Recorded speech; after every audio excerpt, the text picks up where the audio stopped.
Okay, here's another little tutorial on multi-bandspace. This is kind of a simple technique that is similar to some of the things I've showed, and just like some of the other ones, you can use this with E4L as well in interesting ways, or I'm going to set it up in a simpler way. But for example, let's say you have a nice track that you like that maybe it's even done, and you don't feel like spatializing all the different elements of it, but you want to get some kind of spatial dimension for your sound. So I have this fairly dense loop that I have, some melodic stuff. There's a lot of lows, but there's also highs and everything. Oops, let me take these effects off, sorry. Um, One technique like that I like to do is to try to split up the sound into different frequency bands and send the different frequency bands to different speakers, and then move them around that way. So one of the ways to do it, I'm going to set it up in just normal Ableton, but you can use E4L for this as well, is instead of sending this to the output, I'm going to say sends only. I don't want to hear this track. I want to create another audio track. And this audio track, the audio input should be this track 1. So I'll set it to track 1, massive melody, outro. Post mixer, so that means that how I change the volume will affect what it's getting. Set the monitor to input so I always hear it. So now I can listen to it like that. Yes, okay. And what I would do here is I would grab one of these.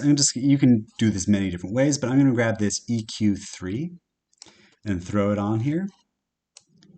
And I'm just going to drop the mids and the highs. So now we only hear the basses. Everything under 250 hertz is coming out of this one. And so the audio output to external outputs 1 and 2. Okay, duplicate that. I'm going to change this one. So instead of the lows, we hear the mids. And I'm going to want this out of, let's say, 3 and 4. Duplicate this and bring the mids down, the highs up, and just change the outputs to 5 and 6. So now already I'm getting this spectrum of kind of low to highs around me. You know what I'll do though, because we don't have, it's just kind of nice to have it out of all 8 speakers. I'm going to duplicate this. So I'm going to leave the high, this one as highs, set it to speakers 7 and 8, but I'm going to change the mids. So we'll have 2 mids. So this first mids will be 250 to, let's say, 1000 hertz. The second one will be 1000 to 250. So now speakers 1 and 2 are just low frequencies below 250 hertz. 3 and 4 are set to 250 to 1 kilohertz. The 5 and 6 are 1 kilohertz to 2.5 kilohertz, and then the last one is just everything above 2 kilohertz. So I'll raise the volume here, and all of a sudden I'm kind of embedded inside the sound. I can hear different things all over the place. And just to clean it up a little bit, I may just make sure these are all the same color. Depending if I want to use these at all. If I feel pretty happy with this, I would maybe make it a bit smaller. And now I can use this to control it. And I can also, add effects here if I wanted. Another interesting technique is to actually add effects in here.